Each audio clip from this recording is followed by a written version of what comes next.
Have you ever finished a pack of biscuits or a bar of chocolate before dinner and thought, why the fuck did I do that? What is going on? You're now feeling guilty. It wasn't hunger. It wasn't a treat. And it was just what I call a snack accident. Okay. In this video, I'm going to show you exactly what happens, why it happens, how it happens, and most importantly, how to stop it without cutting out chocolate, crisps and biscuits and all that kind of stuff, right? Because I used to do this daily. Almost daily, after work, after dinner, bored out my head in between that, like after dinner and kind of going to bed kind of part of the evening, and I'd say, oh, well, bugger it, I'll start again, Monday cycle. And it never really stopped. And I now work with women that they feel exactly the same. And the truth is, it's not that you can't control yourself. It's literally the systems that you've got in place. They just don't work, right? I'm going to walk you through 4-step framework of how to stop snack accidents from happening on autopilot. Okay. I'm going to show you how to build out your day, snacks that aren't going to sabotage you, the strategy in place that we need. And I've even, if you drop the message at the end, snack, if you need it, I've got a PDF to help you with absolutely everything, right? So we're going to get straight into it basically. And here we go. Welcome to the video. So what is it, right? You didn't plan for this, okay? Again, like it says, you didn't track it. You just wanted to avoid it, okay? And it isn't lack of willpower. It isn't lack of awareness, structure, and all that kind of stuff. Like all these things need to be met, along with your dieting mindset that needs to change, okay? All that crap you've been taught from Slimming World, Weight Watchers, keto, throw that in the bin right now. So we basically go into this cycle. Okay, I'm going to make my head a little bit smaller. The snack happens, right? It's unplanned, and the moment strikes, we say, fuck it. We avoid thinking about it for a while, and we go, oh, I don't care. Like, I need the food, right? I need it. There's nothing in here working. That guilt then creeps in, and we go, why did I do that? I'm such an idiot. Oh, I can't control myself. I'm useless at this. I'll never be able to lose all this body fat that I need. And then we just go, oh, do you know what? I'll start another day. And we just continue to go through that cycle, right? Like I said, this is not your fault, but it is your responsibility to break this cycle. And I'm going to teach you exactly how. So, awareness, right? This lady looking very aware, self-aware, journaling, that kind of thing, right? But when was it? Okay. Do you have a certain time of day, right? Let's make it a bit bigger. That it happens. So, like I said, after work, when you're cooking the kids' dinners or they finish their dinner, do you find yourself snacking on it? Or do you find yourself, as soon as you get in from work, you're stressed, all this stuff's going on, and you go, cupboard, yes, open it. Or is it after dinner? Sweet tooth craving comes in and you just can't stop. Okay? Where were you? Is it at work? Bring the snacks out and you just can't stop going back. Every time you go to the kitchen to make a cup of coffee or a cup of tea, you come back with another biscuit, right? All these little patterns that come into place. What triggered it? Okay. We need to identify the real cause. Planned snack accident, okay? Every Friday. Or is it impulsive? Is it that you literally do not have a clue what you're doing? We need to know that difference, right? Until you clock this and actually start being aware of what is going on, you ain't going to change nothing, okay? So, context.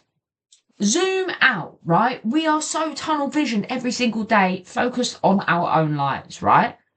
Zoom out and look at the bigger picture.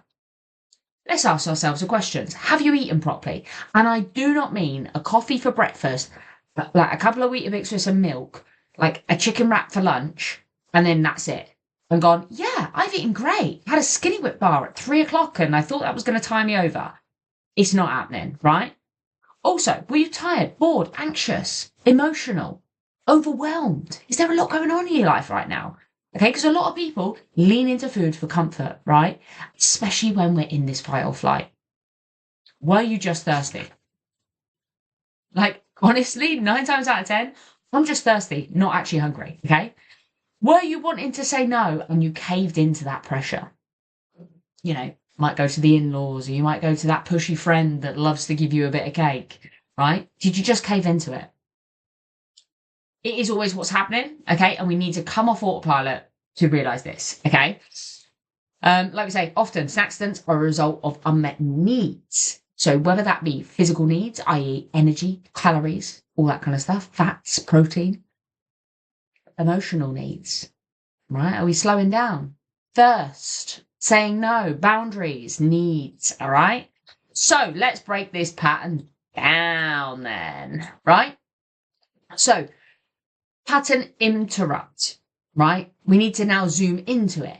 Okay, was the food left out or easy to grab? I know myself, right? If that food is on the side, 9 times out of 10, it's going to be a lot easier to just grab it. Even if it is like some grapes or something. Like, there's nothing wrong with grabbing grapes, obviously. But like, if they were in the fridge, I wouldn't notice it. And I wouldn't walk past and grab it. Okay, same with the things at work. Okay, were you overly hungry? Okay, extreme hunger drives poor like choices. Go into the shops hungry. How much crap do you buy? A lot more. Okay. Were we standing or scrolling? Are we distracted by something? Are we sat there, like you are at the movies with your popcorn? The trailer's gone and your fucking popcorn's empty already. It's a nightmare, isn't it? Okay. Were you just busy? And did you actually just need to pause? Take a couple of deep breaths. Rushing leads to mindless eating all the time, okay? And I know you are a busy woman. I get that, okay? Try and do your best to not eat the food, and then you eat the food, you feel guilty because you've given in, whereas you could have just factored that food into your day. And was this the only option available, okay? Has your lack of planning and preparation the week prior failed you on a Thursday or Friday? Okay? We're zooming in now. Step 4, building a snacksident-proof system, right? Satiating meals. Planned, prepared. Doesn't mean you have to prepare your whole week. You just have an idea of what you're going to be eating, right? High protein, high fiber, loads of colour. Stop eating like a flipping child, right? I mean it. Snack pairings. Sweet or savoury. Sweet and savoury. High protein, high fiber. Snack pairings, right? I'm going to give you some examples further on, but we pair the snacks. We don't just eat a skinny whip bar and fucking think that's a snack, right? That's shit. No distractions. If you're watching this snacking, I swear to God, right? But sat scrolling on your phone, you're not connecting with what you're actually doing. And 9 times out of 10, this is a whole nother video, but women are just eating to their calorie amount, nothing else. No awareness of their actual hunger signals, okay? Emotional regulation, right? Bringing that calm down, having some deep breaths and going, am I needing this food or am I actually wanting this food? Is it an emotional response to something? Am I overwhelmed? Am I stressed? Do I need to actually regulate my feelings and emotions? Set boundaries, right? I can have the food, just not going to have it now. You're going to have the food. Say, I'm going to have it at 6 p.m. Your brain is like, okay, cool. We're going to have this at 6 p.m. 6 p.m. comes, you have that food. You don't say no. You don't trick it. Okay, you have that food. Also, boundaries with friends and families and things like that, right? I don't want the cake. It's cool. You don't have to project your insecurity onto me by saying, oh, just have the cake, live a little, right? Clear the sides. And I'm not saying just go and tidy your house, right? I'm saying clear the sides of crap. Make it harder for you to give yourself that extra couple of seconds between opening the cupboard, moving a couple of things in the back of the cupboard and going, oh, it's there. Oh, I don't really want it now. Or can I actually not be bothered to get the chair to get the thing? That's when we know we don't want it, right? So, some options that actually work in terms of a snack, right? Yogurt bowls, go to. Everybody I know that's hitting a protein and fibre goal is having a yogurt bowl every single day, right? Chocolate and kiwi, scientifically proven, before bed, that a kiwi helps you sleep, okay? Also, fibre and the kiwi, the chocolate and the kiwi, high in fibre, right? Quite satiating, very, very sweet, right? Rice cakes with ham and cheese, if you are a savoury kind of gal, right? Fruit, Baby Bell, crisps. You know when I said about the colour? There's colour in all of these, you see? Okay? And again, you can add some salad to the side of that as well. Fruit, Baby Bell, crisps. Again, sweet and savoury. Biscuit and a cup of tea. Coffee. But the rule is you must be sitting and not scrolling, right? Pre-post-workout. Again, great idea. Banana, peanut butter, and a protein shake. Gift sent, right? I don't want you training, again, another video, training under-fueled, right? Because we ain't going to get strong and sexy like that, okay? These aren't scraps. These are strategic snacks, okay? Really good snack options. And now I'm going to give you some meal examples that mean that you're not going to be starving all day, okay? So some breakfast. Making sure that we've got 45 grams of protein in this meal and at least 10 grams of fibre. Have a read, take a screenshot, okay? Be like, yeah, do you know what? That's decent, that's simple. Okay, even here, right? Adding your favourite sauce instead of the tahini and lemon, which is a flipping hanging dressing, I may say. Adding your favourite sauce, Nando's, barbecue, doesn't matter, okay? Really good meals, okay? If you do want the Can't Be Arsed recipe book, trust me, it's really, really good. So the Can't Be Arsed meals, let me know. Just message me CBA and I will drop that to you, okay?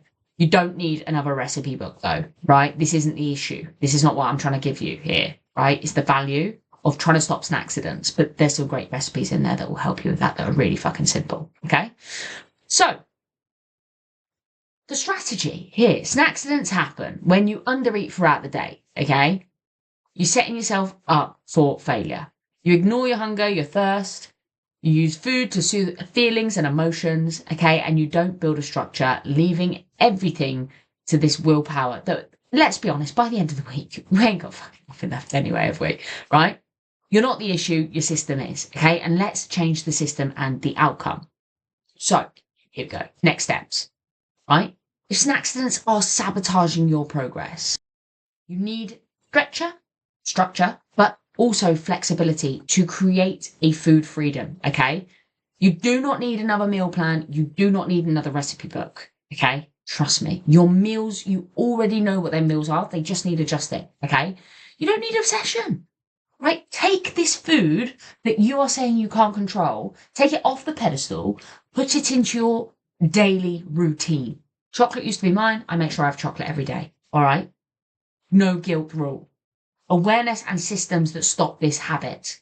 So you can take control of not just your food, but your flipping life. I know full well from myself and my pre-lived experience in terms of snack accidents and the women I work with, that this isn't just about food, okay? This is so much deeper. This is about everything in your life that you need to start setting boundaries with. You need to build that self-confidence. And just because you can't control yourself around a pack of biscuits or a bar of chocolate, you feel like a piece of shit, because I used to too. And I tell you now, when you take control of this, start regulating your emotions, start eating like a strong and sexy woman, so much comes from it. Physically, mentally, and emotionally.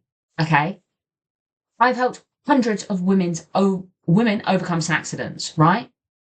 They now enjoy these foods without guilt, right? Now, if you want some help with this and you're thinking, do you know what? That's really good. I like the idea of this. One, drop in the message snack. Okay. I'm more than happy if you want the PDF, which I've created that literally goes through this. You can print it off. You can have it on your phone. You can fill it out, whatever, right? You can have it there to address all of these things. Okay. So when it comes to breaking this cycle, right? And you want to then learn about stepping out and zooming out and in, it's a perfect PDF for you, right? But if you actually want to have a chat about this and see how I can help you become strong and sexy and stop snack accidents, drop me the message snack, right? We'll have a chat, see if it's something that I can help you with. Because again, like I said, it seeps into other areas of your life and your self-confidence is lacking because of it. So, to that end, I hope this has been really, really useful and you are able to overcome snack accidents yourself, right? I genuinely do. And if you have any other burning questions or you just want some help, drop me a message, okay? Throw a comment in the video, share it with a friend that you also know struggles with this so you can help them too, all right? And if I don't hear from you, I'm guessing you've overcome it and we've done our job today, all right? Have a fantastic rest of your day and speak to you soon.